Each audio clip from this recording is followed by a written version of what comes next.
আমার অনুরোধ, তুমি দিল দিয়া শোনো, মনোযোগ দিয়া শোনো, নিজের ভালোর জন্য, নিজের কল্যাণের জন্য।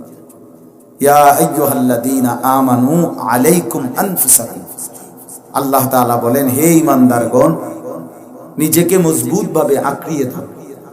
আলাইকুম, আলজিম, নিজেকে ধরো মজবুত ভাবে, নিজেকে গড়ো, নিজেকে সাজাও। নিজের ভালো বুঝা, নিজের কল্যাণ, এতটুকু বুঝ যার নাই, ওইতে পাগল, ওটা প্রতিবন্ধী, মাতাল, তার সিরাইট। এতটুকু যদি না বুঝে যে আমার ভালো, আমি কি করছি, এতটুকু অনুভূতিও যদি না থাকে, তো সেটার মানুষ কি, তো অসুস্থ। এজন্য নিজের ভালো মনে কর, বুঝা। আলাইকুম আনফুসাকুম, ইয়া আইয়ুহাল্লাযীনা আমানু কু আনফুসাকুম ওয়া আহলিকুম নার। এখানেও একই কথা।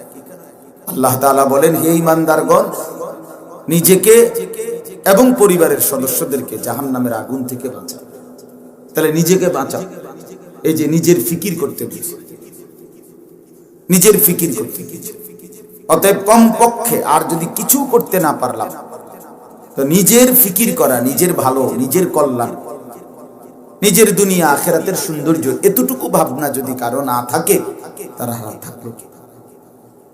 এই ভারতীয় উপমহাদেশের একজন শ্রেষ্ঠতম বুজুর্গ ছিলেন সৈয়দ আবুল হাসান আলী আন-নদভী রাহমাতুল্লাহ। তিনি সব সময় একটা কথা বলতেন, তু আগার মেরা नहीं बनता ना बन अपना तो बन। উনি বলতেন, হে নওজোয়ান, হে তালিবে ইলম, তুমি যদি আমার কোনো উপকারে নাই আসো, তো ঠিক আছে, এই সমাজ, এই ব্যক্তি, দেশ, জাতি, কারো যদি কোনো উপকারে নাই আসলা, তো ঠিক আছে, আসলা না, আপনা তো বান, কমপক্ষে নিজের জন্য তো কিছু হও, নিজের ভালোটুকু বোঝো, নিজের কল্যাণটুকু করো, এতটুকু করবা না। এটা উনি বলতেন, আপনা তো বান, নিজের জন্য তো কিছু হও, নিজের ভালো, নিজের কল্যাণ। আজ আমাদের লক্ষ লক্ষ কিশোর, তরুণ, যুবক নিজের ভালো বোঝে না। একটা মোটর সাইকেল, এটারে এত জোরে ছাড়ে, মানে কুত্তাও ফেল, এটা কুত্তার চাইতে দ্রুত গতিতে চায়। অপদার্থ যে এতটুকু যদি না বুঝে যে এটা অ্যাক্সিডেন্ট করলে আমার পাওটা ভাঙ্গা যাবে, আমার মাথাটা ফাইটা যাবে, এই মাতাল কি পরিমাণ মাতাল, এদ্দুর বুঝি মানুষে বোঝে না যে এটা আমার বরবাদি। আমি কি দরকার এটার এত জোরে চালানো? ওয়ালা তুলকু বিআইদিকুম ইলা তাহলুকা। আল্লাহ তাআলা বলে, বান্দা নিজেকে ধ্বংসের দিকে ঠেলে দিও, নিজেকে নিজে ইচ্ছা করে বরবাদের দিকে ঠেলে দিও। কে দেখবে? অনর্থ অনর্থ প্রায় দেখি, বিশেষ করে আপনাদের এই রাস্তা, মাশাআল্লাহ, ওই দোলাইখারের থেকে ছাড়লে এটা পদ্মা সেতু পর্যন্ত উড়াদুরা এক টানে ছাড়ে আর আসে। আশ্চর্য, অসংখ্য ছেলে পেলে বর্তমানে এই একটা আশ্চর্য রকমের পাগলামি। তাহলে অথচ আমার জীবনে আমি বহু দেখছি।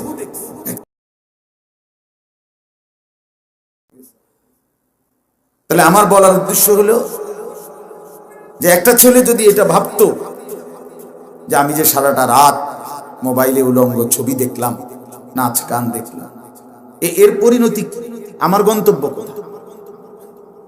এই পৃথিবীর কিচ্ছু হবে না। নওজোয়ান, তুমি নষ্ট হয়ে গেলে পৃথিবীর কিচ্ছু হবে না। সূর্য আগের মতোই উঠবে, চাঁদ আগের মতোই উঠবে, পৃথিবীর কিচ্ছু যায় আসে না।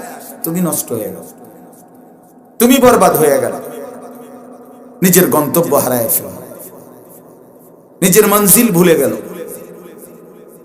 এই জন্য আমি অনুরোধ করছি, কিশোর, তরুণ, নওজোয়ান যারা, নিজের কমপক্ষে ভাবনা ভাবা, নিজের ভালো, নিজের কল্যাণ, আত্ম উপলব্ধি, এতটুকু যদি না থাকে, তাহলে এটা বরবাদ। আল্লাহ তাআলা আমাদের প্রতিটা সন্তানদেরকে নিজের ভালো, নিজের কল্যাণ বুঝার তৌফিক দান করেন। পবিত্র কোরআনুল কারীমের 30 নম্বর পারা, 102 নম্বর সূরা, সূরাটার নাম আত-তাকাসুর। তাকাসুর এই সূরার নাম। এই সূরাটা আমি আপনাদের সামনে এই মাত্র তেলাওয়াত করেছি। সূরাটা ছোট, 8টা আয়াত। এই সূরাটার উপরে সামান্য কিছু কথা আমরা আরজ করতে চাই। আল্লাহ তাআলা আমাদেরকে তৌফিক দান করেন। কোরআনুল কারীমের মৌলিক বক্তব্যের মধ্যে একটা বিষয়, কোরআনের মৌলিক একটা আলোচ্য বিষয় হলো বহুমুখী আলোচনা কোরআনের মধ্যে আছে। সব আলোচনা, মা ফাররাতনা ফিল কিতাবি মিন শাই। আল্লাহ তাআলা বলেন, আমি এই কিতাবের মধ্যে কোনো কিছুর আলোচনা ছেড়ে দেই, সব বলছি। ওয়া নাযালনা আলাইকাল কিতাবা তিবয়ানান লিকুল্লি শাই। আল্লাহ তাআলা বলেন, বন্ধু আপনার উপরে যে কোরআন নাজিল করেছি তার সমস্ত বিষয়ের বিস্তারিত বর্ণনা, কোনো কিছু বাদ দেইনি, কোনো কিছু বাদ দেইনি। ফাবিআইয়ি হাদিসিন বা'দাহু ইউমিনুন। আল্লাহ তাআলা বলে, বান্দা প্রতিটা কথা, প্রতিটা বিষয় এতবার করে বলেছি, বারবার বলেছি, আর কোন ভাবে বললে, আর কেমনে বললে, কেমনে বুঝাইলে তুমি মানতা, বিশ্বাস করতা, আমি মালিক বুঝলাম না, তুমি বলো বান্দা। ফাবিআইয়ি হাদিস, কোরআনুল কারীমের চাইতে দামি আর কোন কথা নাজিল করলে তুমি বুঝতা? এর চাইতে দামি আর কি? কোরআনুল কারীমের সবচেয়ে বেশি কলিজায় দাগ লাগে আমার যে কয়টা আয়াত, এর মধ্যে এটা একটা। আমি দিল থেকে খুব অনুভব করি যে এটা মালিক কি বললেন। ফাবিআইয়ি হাদিসিন বা'দাহু ইউমিনুন। বান্দা এরপরে আর আমি কোন কথা বলতাম, আর কেমনে বলতাম? এক একটা কথা এতবার বললাম, আমার শ্রেষ্ঠতম কালাম এখানে বললাম, এরপরেও তুমি মানলা না, আর কিভাবে বললে মানতা, বিশ্বাস করতে? আল্লাহ তাআলা এটা জানতে চাইছেন। তাহলে কোরআনুল কারীমের বর্ণনা অসাধারণ, পূর্ণাঙ্গ, বিস্তারিত। আল্লাহ তাআলা সব কিছুর আলোচনা কোরআনুল কারীমের মধ্যে করেছেন। প্রিয় বন্ধু, আমার বাপ, আমার ভাই, আমার কোরআনুল কারীম আমার একটা ব্যক্তিগত কথা। আমার এই কথার সাথে কেউ একমত না হইলেও আমার কোনো আপত্তি নেই। বাকি আমি বলি, এই কোরআনুল কারীম কমপক্ষে দেখে দেখেও যে মুসলমান তেলাওয়াত করতে পারে না, আমার দৃষ্টিতে ওই মানুষটা বোবা, ওই মানুষটা বোবা, বোবা। ওই বাকি কথাগুলো না বললেও চলতো, বদনসিব, দুর্ভাগা, আল্লাহর কালামই উচ্চারণ করতে পারে না, বাকি দুনিয়ার কথা এগুলো না বললেও দুনিয়া ভোগ করা যায়।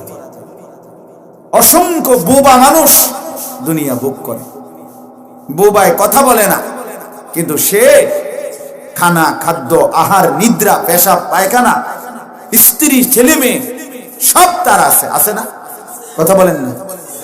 বোবা মানুষ খায় কিনা বলে? বোবা মানুষ ঘুমায় কিনা? বোবা মানুষ পেশাব পায়খানা করে কিনা? বোবা মানুষ বিয়ে করে কিনা? বোবা মানুষের বাচ্চা কাচ্চা হয় কিনা? তাহলে তো বোঝা গেল বাকি দুনিয়া কথা না বলেও ভোগ করা যায়। তো আল্লাহ তাআলার কালাম যে মুসলমান পড়তে জানে না, আপনি বাবা পড়াইলেন কি সন্তান রে, আর সন্তান তুমি পড়লা কি? কি গোড়ার ঘাস কাটলা? কি গোড়ার ঘাস কাটলা? তামাম পৃথিবীর সবগুলো বইয়ের সবগুলো পড়া একত্র করিলে তো আল্লাহর কসম কোরআনুল কারীমের একটি শব্দের সমান হবে না। আমি চ্যালেঞ্জ করি, আমি চ্যালেঞ্জ করি। আমি জেনারেল লাইনে পড়ুয়া ছিলাম, আমি কুমিল্লা ভিক্টোরিয়া কলেজ থেকে মাস্টার্স পাস করছি, এসএসসি সায়েন্স বিজ্ঞান বিভাগ থেকে দাখিল পাস করছি 1998 সালে। তাহলে এই জন্য বললাম, কোরআনুল কারীমের একটি শব্দের সামনে ওই বাকি সবগুলোর কোনো মূল্য রাখে না। এই জন্য শুরুতে এটা একটা কথা, এই কওমি মাদ্রাসাগুলো কি করে আপনাদের? এরা করেটা কি? কোরআন এবং সুন্নাহর আলোকে জীবন গঠন করে দেয়, এই তিনটা। আর আল্লাহ তাআলা কোরআনুল কারীমের 4টা আয়াতের মধ্যে 4 বার কোরআন শরীফে আল্লাহ বলছে, আমি আমার বন্ধু, আমার নবী, আমার আখিরি রাসূল মুহাম্মদ সাল্লাল্লাহু আলাইহি ওয়াসাল্লাম তাকে পাঠাইছি এই পৃথিবীতে এই তিন উদ্দেশ্য। এই তিন উদ্দেশ্যেই নবী পৃথিবীতে এসেছেন। লাকাদ মান্নাল্লাহু আলাল মুমিনিনা ইদ বাআসা ফীহিম রাসূলাম মিন আনফুসিহিম ইয়াতলু আলাইহিম আয়াতিহি ওয়া ইউযাক্কিহিম ওয়া ইউআল্লিমুহুমুল কিতাবা ওয়াল হিকমা ওয়া ইন কানু মিন ক্বাবলু লাফি যালালিম মুবিন। আল্লাহ তাআলা বলেন রাসূল পৃথিবীতে আসার এক নাম্বার উদ্দেশ্য কোরআনুল কারীমের বিশুদ্ধ তেলাওয়াত। দুই নাম্বার উদ্দেশ্য অন্তর পবিত্র করার মেহনত। এই আল্লাহ ওয়ালারা যা করে তাজকিয়ায়ে নফস, আত্মশুদ্ধির মেহনত, দিল সাফ করা, অন্তরকে পবিত্র করা। তিন নাম্বার হলো কোরআন সুন্নাহর আলোকে জীবন পুরাটা, ঘর পরিবার, একাকী, ব্যক্তিগত, রাষ্ট্র, পরিবার, সামাজিক সবকিছুতে কোরআন সুন্নাহর আলোকে জীবন গঠন করা। এই তিনটা ছিল রাসূলুল্লাহ সাল্লাল্লাহু আলাইহি ওয়াসাল্লামের আবির্ভাবের উদ্দেশ্য, নবীজির পৃথিবীতে আগমনের উদ্দেশ্য। আল্লাহ তাআলা কোরআনুল কারীমের মধ্যে বলছে ওয়া ইন কানু মিন ক্বাবলু লাফি যালালিম মুবিন। বাপ আমার শুনেন, একজনও যদি মনে রাখেন, আল্লাহ তাআলা বলছে এই তিন জিনিস ব্যতীত বাকি মানুষগুলো সুস্পষ্ট গোমরাহ, পথভ্রষ্ট। লাফি যালালিম মুবিন, সুস্পষ্ট পথহারা। অতএব সাফ কথা, কোরআনুল কারীমের তেলাওয়াত যে পারে না, আপনি পথহারা। অন্তর পবিত্র করার মেহনত কোন আল্লাহওয়ালা, হক্কানি, রব্বানি, মুত্তাকি আল্লাহওয়ালার কাছে যারা আসা যাওয়া করা এবং নিজের দিল সাফ করার মেহনতের ফিকির যার মধ্যে নাই, সে পথহারা, গোমরা। আর কোরআন সুন্নাহর আলোকে জীবন গঠন করার ফিকির যার মধ্যে নাই, সে পথ লাফি যালালিম মুবিন। এটা আল্লাহ তাআলা স্পষ্ট বলছে। এবার আপনি ফয়সালা করেন। যারা আল্লাহর কোরআন, এখানে অনেক স্কুল পড়ুয়া, কলেজ পড়ুয়া, ইউনিভার্সিটি পড়ুয়া ছেলে আছো ভাই, তোমাদেরকে বলি ভাইয়া, তুমি কলেজে পড়ো কোনো মানা নেই, ইউনিভার্সিটি না, একেবারে পৃথিবীর 10টা ইউনিভার্সিটির সার্টিফিকেট নাও, কোনো আপত্তি নাই দোস্ত আমার, কিন্তু মালিকের কোরআন ছেড়ে দিলে কেন? 16 বছর তোমারে কি পড়াইলো? 16 বছরের বিনিময়ে তোমার আল্লাহ তোমারে ভুলাই দিল কেন?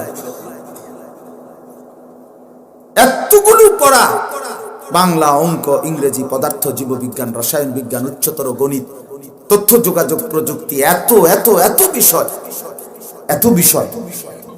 আমি মাঝে মাঝে হুজুর ভাবি, এটা একজন ডাক্তার এই যে প্রতিদিন শত শত রোগী দেখে, এই বেচারা এতগুলো ট্যাবলেটের নাম মনে রাখে কেন? কি পরিমাণ তাৎক্ষণিক, হেতু কোনো বই থেকে লেখে না, এগুলো তার জেহানের মধ্যে এগুলো আছে। এই শত শত কোম্পানির, এবং একই ওষুধের 10টা কোম্পানি আছে। তাহলে আল্লাহ তাআলা তাকে কি পরিমাণ জেহান দান করছে, স্মৃতিশক্তি দান করছে। এই মানুষটা যদি বলে হুজুর আমরা তো জেনারেল মানুষ, কোরআন শরীফ পড়তে জানি না। কেন জানেন না? আপনি চিড়া খাইছেন বসে বসে, জানেন না কেন? জানেন না কেন মিয়া? আপনার এই পড়ালেখা দিয়ে তো বোঝা যায় আপনাকে আল্লাহ তাআলা অসম্ভব মেধা দান করছে, অসম্ভব যোগ্যতা দিছিলেন আপনি। যে মালিক আপনাকে এত বড় যোগ্যতা দিলেন, আপনি সেই মালিকের দেওয়া যোগ্যতা প্রত্যাখ্যান করলেন কেন? আল্লাহর কালাম পড়লেন না। আমি নির্দিষ্ট কোন ডাক্তারকে বলতেছি না, নাউজুবিল্লাহ, অর্থ হলো বুঝাইলাম আর কি কথা। আলাম নাজআল লাহু আইনাইন ওয়া লিসানান ওয়া শাফাতাইন। আল্লাহ তাআলা বলে, বান্দা আমি কি তোমাকে 2টা চোখ দেই নাই? উত্তর দেন। ওয়া লিসানান, আল্লাহ বলে বান্দা আমি কি তোমাকে একটা জিহ্বা দেই নাই? ওয়া শাফাতাইন, আমি কি তোমাকে 2টা ঠোঁট দেই নাই? তো আল্লাহ তাআলা যদি হাসরের ময়দানে জিজ্ঞেস করে, বান্দা আমার দেওয়া 2টা চোখে আমার কালামটা একটু দেখলাও না, এমন এমন এমন হইলে কেমনে বান্দা? আমার দেওয়া জিহ্বা, আমার কালাম পড়লাও না, কি জবাব হবে তখন? কি উত্তর হবে? ইন্নাল্লাযী লাইসা ফি জাওফিহি শাইউম মিনাল কুরআন কাল বাইতিল খারিব। নবী সাল্লাল্লাহু আলাইহি ওয়াসাল্লাম বলেন, যেই কলিজার ভিতরে, যেই দিলের ভিতরে আল্লাহর কোরআন নাই, আল্লাহর কসম নবী বলছে কাল বাইতিল খারিব, ওইটা হচ্ছে একটা বিরান ঘর, সারা বাড়ি, আলগা বাড়ি, যে বাড়িতে মানুষ থাকে না, গরু ছাগল থাকে, কুকুর বিড়াল থাকে, সাপ বিচ্ছু থাকে, কেঁচো থাকে, এই সমস্ত পোকা মাকড় কীট পতঙ্গ থাকে, ওইটারে সারা বাড়ি বলে, আলগা বাড়ি, যেখানে এখন মানুষ থাকে না। আল্লাহ রাসূল সাল্লাল্লাহু আলাইহি ওয়াসাল্লাম বলছেন যে কলিজার মধ্যে, যে কলবের মধ্যে আল্লাহর কোরআন নাই, ওইটা মানুষের ঘর না, ওইটা জীব জানোয়ারের ঘর, জন্তু জানোয়ারের ঘর। ওই দিলে মানুষ থাকে না, ইনসানিয়ত থাকে না, মনুষ্যত্ব থাকে না। ওইটা কাল বাইতিল খারিব, ওইটা সারা বাড়ি। এজন্য মাদ্রাসার এই বরকতময় মাহফিলে আপনাদেরকে বলে দিলাম, এটা একজন সন্তানকেও, নিজেও, নিজের ফ্যামিলির একটা ছেলে মেয়েকেও আল্লাহর ওয়াস্তে বাপ আমার আল্লাহর কোরআন থেকে বঞ্চিত করেন না। আমি অনুরোধ করলাম, আল্লাহর কোরআন থেকে বঞ্চিত করেন না। নিজেও আল্লাহর কোরআন, 90 বছরের বুড়া বাবা, আপনারেও বলি আজকের থেকে শিখেন। 900 বছর হোক বয়স, হ্যাঁ, আলাপ করে, হুজুর আমরা এই বয়স নাই, বয়স হইয়া গেছে, অনারিতান কইলে হইতো না, কিন্তু খানা ভাতের থালা মাশাআল্লাহ। হ্যাঁ, বলেন না শুধু চাচা আর 2 টুকরা গোস্ত লইবি, দাও, আগের এই রুচি কি আর আসেনি, দাও, বাহ বাহ বাহ। ভাত কতটি খাইয়া যদি আবার আপেল দেন, মালটা দেন, আবার ইডি খাইল, এরপর আবার চার লগে আবার বিস্কুট, আপনি এই মাত্র ভাত খাইলেন, আবার বিস্কুট খান কেন? কি করবো আর, অনকার আগের দিন আসেন, আগের দিন নাই বলে, আগের দিন না থাকাই তো ভালো ছিল। আমরা অনকার দিনের এই অবস্থা, আগে আপনি কি করছিলেন আমরা বুঝি না। দুনিয়া 100 ভোগ করার ব্যাপারে 90 বছরের বয়সও বাধা মানে না, কিন্তু আখিরাতের বেলায় বললে কিছু বুঝে না, কিছু বুঝে। আমি একজন বয়স্ক লোককে একদিন রাতে 1টা বাজে ওনার বাড়িতে গেছিলাম, ওনার ছেলে আমারে দাওয়াত নিয়ে গেছে খাওয়াইতে মাহফিল শেষে। ওনারে বললাম, চাচা আপনি তো অনেক বয়স হয়েছে, 70-80 বছর, আপনি এমনি চলতে ফিরতে পারেননি বা সবকিছু বোঝেননি, শরীর স্বাস্থ্য আসেনি ভালো। আল্লাহর রহমতে কি কোন হুজুর, এলাকার মানুষ তো সমস্ত দলিল পত্র আমার তাইয়া বোঝে, ওনার কাছে এসে দলিল বুঝে মানুষ, উনি বিএস সিএস আরএস 14 গোষ্ঠী সব বুঝে, কিন্তু আল্লাহর কোরআন জিজ্ঞাসা করেন এই সময় এমনি ভাগ দিয়ে দেবে, এটা পারে না, লজ্জাও করে না, এটা আফসোসও করে না। আলাম ইয়ানি লিল্লাযীনা আমানু আন তাখশা কুলুবুহুম লিযিকরিল্লাহ ওয়া মা নাযালা মিনাল হক। আল্লাহ বলে, বান্দা, এই ঈমানদার, আমার মতো মেহেরবান মালিকের স্মরণ, আমার জিকির, আমার কোরআন, আমার পক্ষ থেকে যে হক কোরআন নাজিল হয়েছে, সেই কোরআন এবং আমার জিকিরের জন্য তোমার দিলটা নরম হওয়ার সময় আজও কি হয়নি? আলাম ইয়ানি, আজও হয়নি বান্দা? ফিরবা না আমার কাছে, আসবা না আমার কাছে, আমার কালাম পড়েও দেখবা না? এই জন্য আজকে নিয়ত করেন ইনশাআল্লাহ যে আল্লাহর কোরআন শিখবেন, বলেন ইনশাআল্লাহ। বিশ্বাস করেন বাপ, বর্তমান সময়ে আলহামদুলিল্লাহ আমাদের কওমি মাদ্রাসার বিভিন্ন আঙ্গিকে, কওমি মাদ্রাসার উঠতি বয়সের অনেক আলেমরা বিভিন্ন ভাবে উম্মতের কোরআনের খেদমত করছে, বয়স্কদের জন্য, মহিলাদের জন্য, মসজিদ ওয়ারি, মাদ্রাসা ওয়ারি, মহল্লা ওয়ারি, বিভিন্ন আঙ্গিকে, স্কুল কলেজের ছাত্র ভাইদের জন্য, কলেজ ইউনিভার্সিটির ছাত্রদের জন্য, এরপরে দিন মজুর একেবারে গার্মেন্টস কর্মী তাদের জন্য, কারোর জন্য রাতে নৈশ মাদ্রাসা চালু আছে। আমাদের কুমিল ঢাকা কামরাঙ্গীর চরে আপনার হিজড়াদের জন্য, তৃতীয় লিঙ্গের মানুষ যারা, তাদের জন্য মাদ্রাসা আছে। হিজড়া মহিলা 3 খতম 4 খতম কোরআন শরীফ পড়ে ফেলছে। কওমি মাদ্রাসা উম্মতের হর তবকায় খেদমত করে, বলেন আলহামদুলিল্লাহ। এটা 158 বছরের পরীক্ষিত। 1866 ইংরেজিতে সর্বপ্রথম দারুল উলুম দেওবন্দ আমাদের কওমি মাদ্রাসার প্রথম প্রতিষ্ঠান গড়ে উঠছিল। সেদিন থেকে আজকে 2024 সাল, 158 বছর কোরআনুল কারীমের খেদমত বিশ্বময় সবচেয়ে বেশি কওমি মাদ্রাসার উলামায়ে কেরাম করছে। বলেন আলহামদুলিল্লাহ। আজকে বাংলাদেশ যদি একটি বিষয়ে সারা পৃথিবীতে পরিচিত, এরকম একটা বিষয় যদি বলা হয় যে পরীক্ষা হয়, বলা হয় তদন্ত হয় যে কোন একটা বিষয় আছে যে বিষয় বাংলাদেশের সম্মান মর্যাদা সারা পৃথিবীময় স্বীকৃত, সেটা কোরআনুল কারীমের হিফজ। হাফেজে কোরআন প্রতিনিয়ত বাংলাদেশের হাফেজে কোরআন 10 বছরের 12 বছরের 11 বছরের আমাদের এই বাংলাদেশের সন্তানরা সারা পৃথিবীর গোটা মধ্যপ্রাচ্য গোটা আরব বিশ্বের সাথে প্রতিযোগিতায় আল্লাহর কোরআন প্রথম হয়ে তারা বিজয়ের পুরস্কার নিয়ে মাতৃভূমিতে ফিরতেছে। আলহামদুলিল্লাহ, আলহামদুলিল্লাহ। আর এই সব কওমি মাদ্রাসার সন্তান। বলেন আলহামদুলিল্লাহ। এজন্য আপনাদের কাছে অনুরোধ করলাম, রাসূলুল্লাহ সাল্লাল্লাহু আলাইহি ওয়াসাল্লামের প্রথম মেহনত এই পৃথিবীতে কোরআনুল কারীমের মেহনত। উতলু মা উহিয়া ইলাইকা মিনাল কিতাব। আল্লাহ বলছে, বন্ধু আপনার উপরে যে কোরআন নাজিল হয়েছে আপনি সেই কোরআন তিলাওয়াত করুন। নবী সাল্লাল্লাহু আলাইহি সাল্লাম কাফেরদেরকে দাওয়াত দিতেন কি?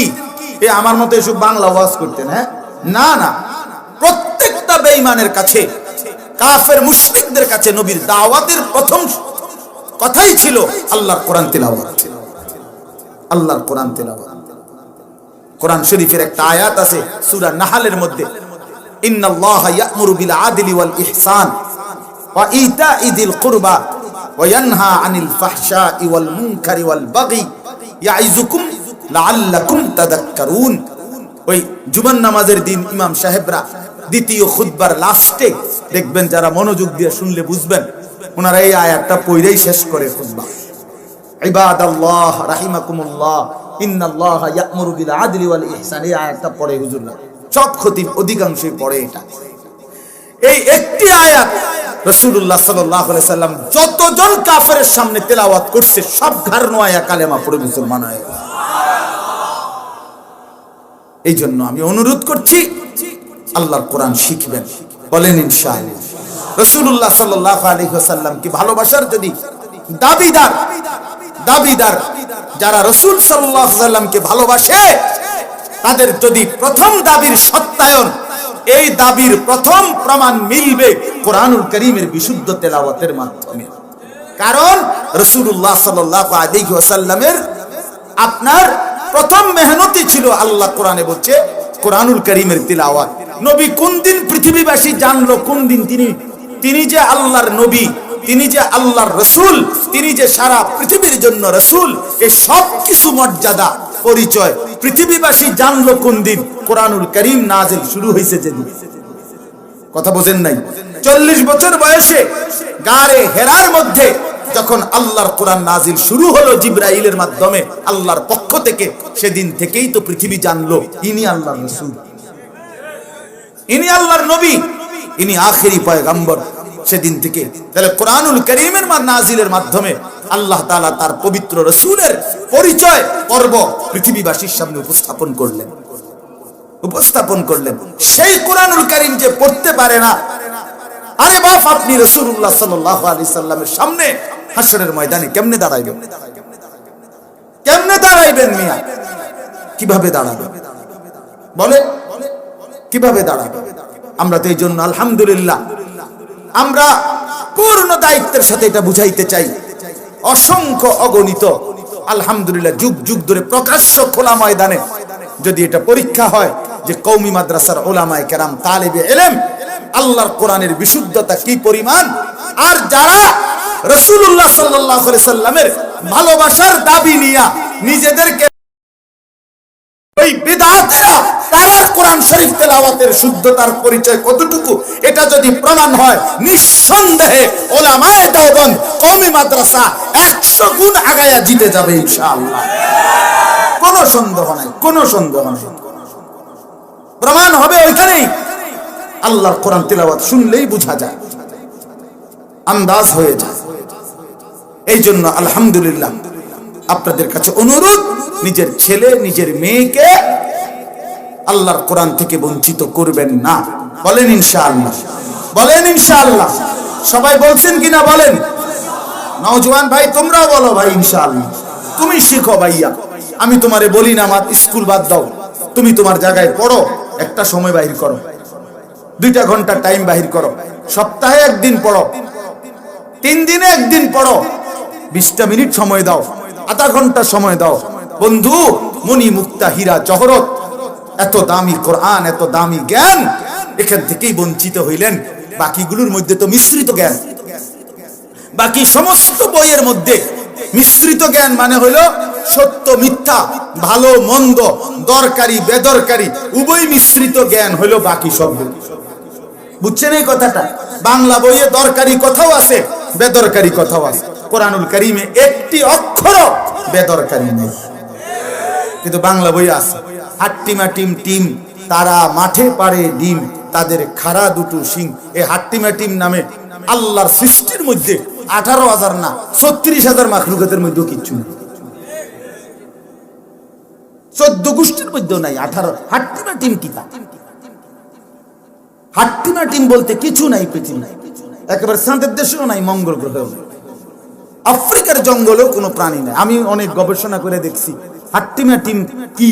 আমার পুরো নিজের বিশ্লেষণ হইল, যিনি লিখছেন উনি হাট্টিমা টিম। যেহেতু কোথাও নাই জিনিসটা, তাহলে ওইটা কই গেল? ওইটা আপনি লিখছেন, আপনি তো হাট্টিমা টিম। অন্য যদি কিছু হইতো তো ওটা আমরা পাইলাম হইলে, যেহেতু অন্য কোথাও নাই, কাজে আপনি লেখক নিজেই, আপনি হাট্টিমা টিম। আগডুম বাগডুম ঘোড়া ডুম, ফালতু কথা, এটার কোনো অর্থ নাই, আসলেই অর্থ নাই, আসলেই কোনো অর্থ নেই। এরকম অসংখ্য অসংখ্য। আম পাতা জোড়া জোড়া না, আম পাতা জোড়া জোড়া না, আলগা আলগা। আপনি দেখেন জোড়া জোড়া তো যে ক্রিম বিস্কুটের মতো, যেটা 2টা বিস্কুট একসাথে লাগিয়া থাকে, এটারে না কয় জোড়া জোড়া। তা আম পাতা কি এরকম জোড়া জোড়া? তো আলাদা আলাদা। তো এটা কি লেখছে? মারবো চাবুক চড়বো ঘোড়া, বাংলাদেশে ঘোড়া কই? এই বাচ্চারা যে শিখাইলো মারবো চাবুক চড়বো ঘোড়া, কই বাংলাদেশে ঘোড়া? তার বাপ দাদার 14 গোষ্ঠীর কাছে তো নাই। কোথায় ঘোড়া, কোথায় বাংলাদেশ? কি শিখানো হলো? একটা কথা মিলাই দিলেই হইলো। এক স্যারে ছাত্রকে বলছে, শেষের শব্দ মিললেই কবিতা হয়। আচ্ছা স্যার, আমি তাহলে লেখার চেষ্টা করব। তো পরের দিন সে 2 লাইন কবিতা লিখছে। কি সুন্দর শরতের জ্যোৎস্নার রাতি, আকাশে উড়ে যায় এক ঝাঁক হাতি। রাতি এবং কি? স্যারে বলল, ইন্নালিল্লাহ, কি লিখছো তুমি? কয় স্যার এই যে রাতি এবং হাতি মিলছে। আরে বেটা, মিললে তো হবে না, হাতি কি আকাশে ওড়ে? কয় না স্যার, সেটা দেখার বিষয় না, মিলছে কিনা দেখার বিষয়। হাতি না ওড়ুক সেটা অন্য বিষয়, আপনি আমারে বলছেন মিলাই দিন। এর সমস্ত কথা বললে হবে? এই জন্য ইনশাআল্লাহ আমরা প্রত্যেকেই নিয়ত করি, আল্লাহর কোরআন পড়বো ইনশাআল্লাহ, আল্লাহর কালাম শিখবো ইনশাআল্লাহ, নিজেদের পরিবারকে আল্লাহর কোরআন শেখাবো। আর এর জন্য সবচেয়ে নিরাপদ ঠিকানা কওমি মাদ্রাসা। বলেন আলহামদুলিল্লাহ। আল্লাহ তাআলা এই মাদ্রাসাকে কবুল করে নেন। আমার বাপ বলতেছিলাম, আমি কোরআনুল কারীমের একটা অন্যতম মৌলিক একটা আলোচ্য বিষয় হলো, আল্লাহ তাআলা কোরআনুল কারীমের অসংখ্য আয়াতের মাধ্যমে আমাদেরকে একটা কথা বুঝাইতে চাইছেন। সেটা হলো দুনিয়ার প্রতি অনাসক্তি, আখিরাতের প্রতি আসক্তি। দুনিয়ার ক্ষণস্থায়িত্ব, আখিরাতের স্থায়িত্ব। দুনিয়ার এই রং তামাশা আর আখিরাতের পূর্ণাঙ্গ জীবন। এই কথাইটা কোরআনুল কারীমে আল্লাহ তাআলা বহুভাবে আল্লাহ তাআলা আমাদেরকে বুঝাইছে যে বান্দা, দুনিয়াটা ধোঁকা, দুনিয়াটা তামাশা, দুনিয়াটা খেলাধুলা। ওমা হাযিহিল হায়াতুদ দুনিয়া ইল্লা লাহবুন ওয়া লাইব। আল্লাহ তাআলা বলেন দুনিয়ার জীবন বান্দা আর কিছুই নয়, শুধুই তামাশা, শুধুই খেলাধুলা। ওয়া ইন্নাদ দারাল আখিরাতা লাহিয়াল হায়াওয়ান। জীবন শুধুই কেবল আখিরাতের ওই ঘর জান্নাত, আল্লাহ বলেন সেটাই কেবল হায়াত, সেটাই কেবল জীবন। এরকম অসংখ্য আয়াতে আল্লাহ বলছেন, অসংখ্য আয়াত।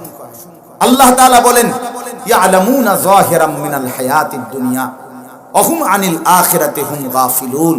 হায় আমার বান্দারা, দুনিয়ার জীবন তো খুব বুঝলা, অথচ আখিরাতের ব্যাপারে গাফিল হয়ে রইলা।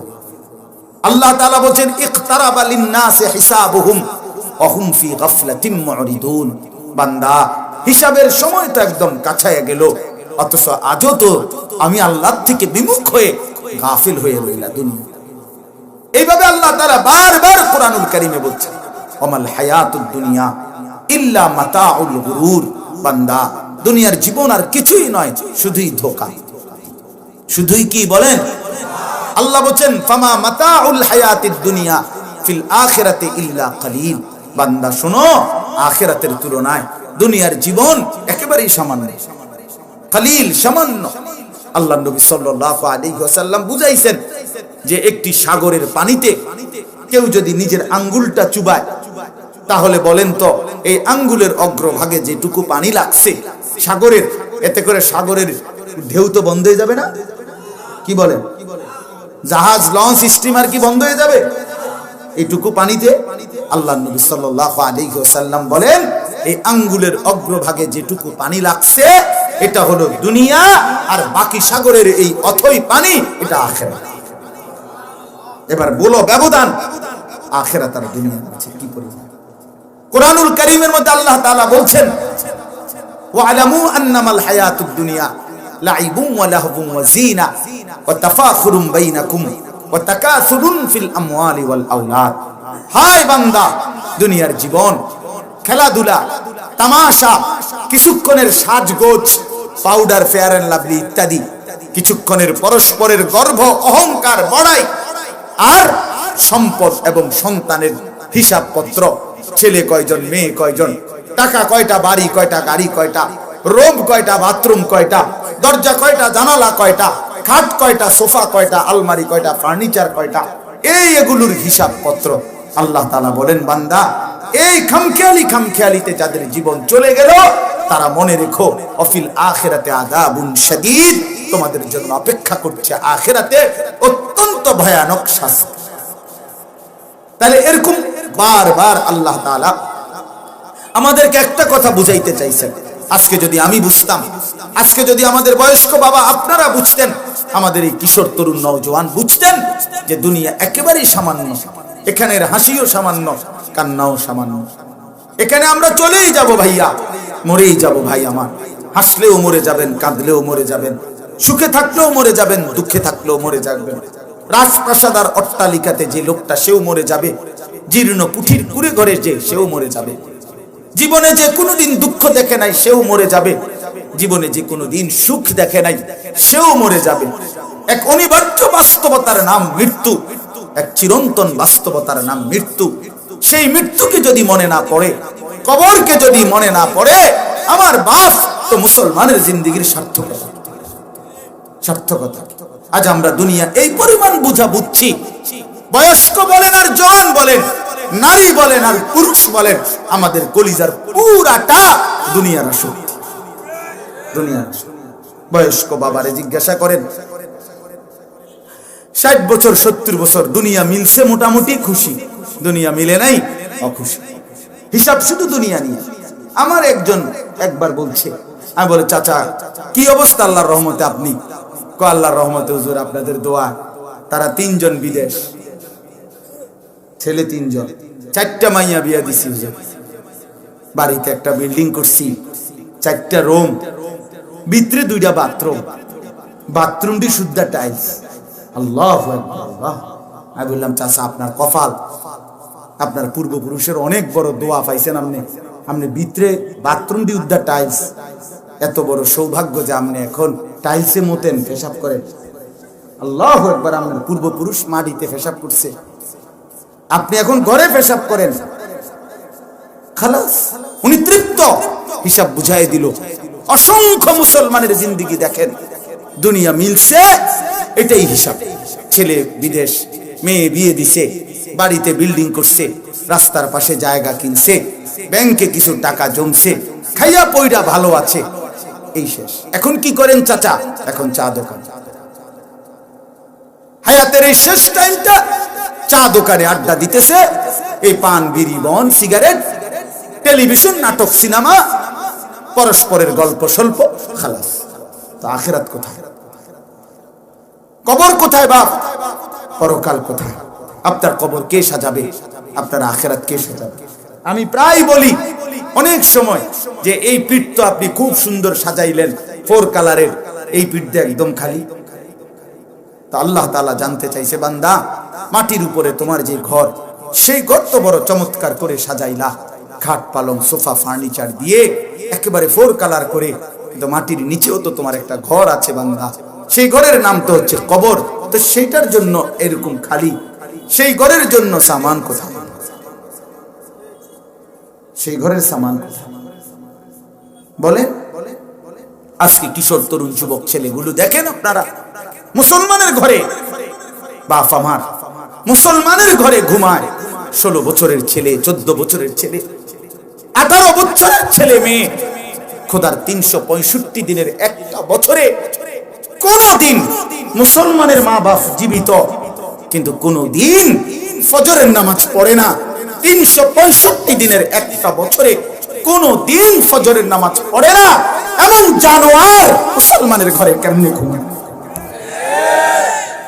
এত বড় হাইওয়ান, এত বড় জানোয়ার মুসলমানের ঘরে কেমনে ঘুমায়? তার বাপ কই? তার মা কই? এই সন্তানের জিন্দেগি কই? সারাটা রাত মোবাইলে অস্থির ছবি, নাচ গান, নর্তকীর দৃশ্য, রোমকে রোম মোবাইল চলছে, সামনের রোমে রঙিন টেলিভিশন চলতেছে। এক মুসলমান এভাবে জিন্দেগি। আমার জীবনের একটা আশ্চর্য দিক, আমি কত মানুষের কাছে বলছি যে আমার জীবনে রীতিমতো আমার মনটা চায় যে আমি এটার উপরে একটা ডক্টরেট করি, থিসিস করি, এমফিল করি, এই কথার উপরে যে এক মুসলমান 1 বছর কেমনে নামাজ না পড়ে থাকে। আরে বেঈমান, তুই কেমনে মুসলমান হইলি? কেমনে মুসলমান হইলি? এটা কিভাবে সম্ভব? কিভাবে সম্ভব? আমি বুঝি না এটা বাপ, আমি এটা কোনোভাবেই বুঝি না, কোনোভাবেই বুঝি না। 30 বছর একজন মুসলমান মিথ্যা বলে? একজন মুসলমান 30 বছর সুদ খায়? এটা কিভাবে সম্ভব? একজন মুসলমানের বিবি 25 বছর 30 বছর প্রতিদিন বেপরদা। আপনার কোনোদিন মনে পড়বে না? 30 বছর ধরে একজন মুসলমানের ঘরে প্রতিদিন রঙিন টেলিভিশন চলবে, নাচ গান নর্তকীর ছবি চলবে, এটাই জিন্দেগি? এটা তো গুনাহ না বাপ, এটা গাদ্দারি। গুনাহ তো হঠাৎ হয়, গুনাহ তো হোঁচট খায়, গুনাহ তো আমারও আছে, গুনাহ আপনারও আছে, ওনারও আছে, ওনারও আছে, ওনারও আছে। গুনাহ তো হঠাৎ হয়, এটা তো গুনাহ না, এটা তো ঠান্ডা মাথায় পরিকল্পিত ভাবে সে আল্লাহর সাথে গাদ্দারি করছে। সে নিজের ছেলে মেয়ে বউ বাচ্চাকে সোফার মধ্যে বসাইয়া রঙিন টেলিভিশন চালাইয়া এই লোকে বলছে, শোন, পরিবারের সদস্যদেরকে, এই অভিভাবক কি বুঝাইতে চাইছে? শোনো, আল্লাহ নাকি নাচ গান হারাম করছে, নিষেধ করছে দেখতে, সাবধান, কোনো কারো কথা কান দিবা না। কেডা কি নিষেধ করছে? ইতান হইনা আমি আছি, বিদ্যুৎ বিল আমি দেব, ডিশের বিল আমি দেব, নুডলস খাইতে লাগলে নুডলস খাও, চা বানাইয়া আনো, সুন্দর করে ঠেঙ্গালগি দিয়া বসো, বসে আরামসে নর্তকীর নাচ গান দেখো, যা টাকা লাগে আমি দেব। খোদার কসম আমি বলি, আল্লাহ রাসূল সাল্লাল্লাহু আলাইহি সাল্লাম বলছে, আদ-দাইয়ুস আল্লাযী ইউকিররু আহলাহু আল-খুবুস। নবীজি বলছে, ওই পুরুষকে দাইয়ুস বলে, দাইয়ুস বলে যে তার স্ত্রী সন্তান পরিবারের জন্য অসভ্যতা, অশ্লীলতা, বেহায়াপনা, নাফরমানি, আল্লাহর অবাধ্যতাকে মেনে নেয়। আল্লাযী ইউকিররু আহলাহু আল-খুবুসা, যে তার পরিবারের সন্তান স্ত্রী পরিজনের জন্য যেই পুরুষ অশ্লীলতা, অসভ্যতা, বেহায়াপনাকে মেনে নিচ্ছে, আল্লাহ রাসূল বলছে তাকে দাইয়ুস বলে। আর আল্লাহর নবী বলছে এমন দাইয়ুসের জন্য জান্নাত হারাম, হারাম, হারাম। মনে করছে না হাসরের ময়দান আপনার মামুর বাড়ি,